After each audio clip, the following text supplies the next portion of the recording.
First Aid, created by the Centre of Excellence, narrated by Brian Greyson. First Aid, Introduction. Welcome to the First Aid course from the Centre of Excellence. This is a course that everyone would benefit from studying. The information within is literally a matter of life and death, and though we may not always need to use the knowledge, hopefully we won't, it's a great education to have.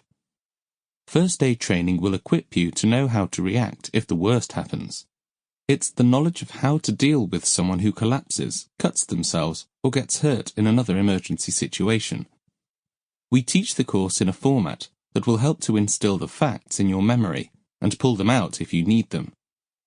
This is an ideal course for care workers, social health workers, and in actual fact anyone that is around people on a regular basis. So let's get started. Module 1. What is First Aid? The objective of Module 1 is to fully introduce the student to the topic of First Aid and the benefits of learning how to use it in a personal and professional manner. First Aid is the ability and knowledge to be able to react accordingly if we are the first on scene to an emergency. In some cases, that may mean the act of saving a life.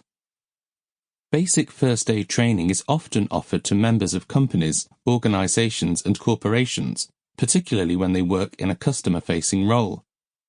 First aid training is also used in roles where vulnerable people are cared for, such as elderly care or similar situations.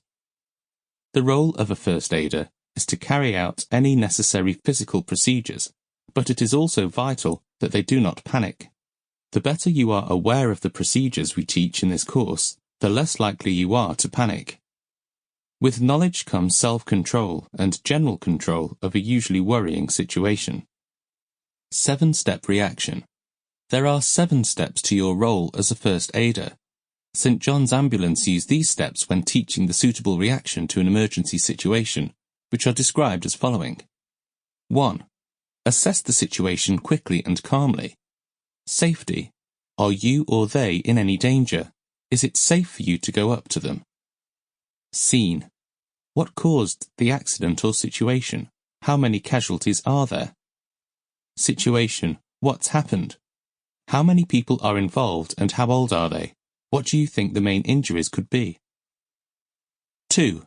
Protect yourself and them from any danger. Always protect yourself first. Never put yourself at risk. Only move them to safety if leaving them would cause them more harm. If you can't make an area safe, call 999 or 112 for emergency help. 3. Prevent infection between you and them. Wash your hands or use alcohol gel. Wear disposable gloves. Don't touch an open wound without gloves on. Don't breathe, cough or sneeze over a wound or a casualty. 4. Comfort and reassure. Stay calm and take charge of the situation. Introduce yourself to them and help gain their trust. Explain what's happening and why. Say what you're going to do before you do it. 5. Assess the casualty. If there's more than one casualty, help those with life-threatening conditions first. Start with the primary survey and deal with any life-threatening conditions. Then, if you've dealt with these successfully, move on to the secondary survey. 6. First aid treatment. Prioritize the most life-threatening conditions. Then move on to less serious ones. Get help from others if possible. 7. Arrange for the right kind of help. Call 999 for an ambulance if you think it's serious. Take or send them to hospital if it's a serious condition but is unlikely to get worse. For a less serious condition, call 111 for medical advice in England. Suggest they see their doctor if they are concerned about a less serious condition. Advise them to go home to rest, but to seek help if they feel worse. Stay with them until you can leave them in the right care. If you are first on scene to a situation where someone requires first aid, it can be easy to panic. The better you are aware of what to do, the less your mind will flounder. Therefore, it is a good idea to memorize the steps above. There is also an acronym that covers the same procedure in a slide. Sample complete. Ready to continue?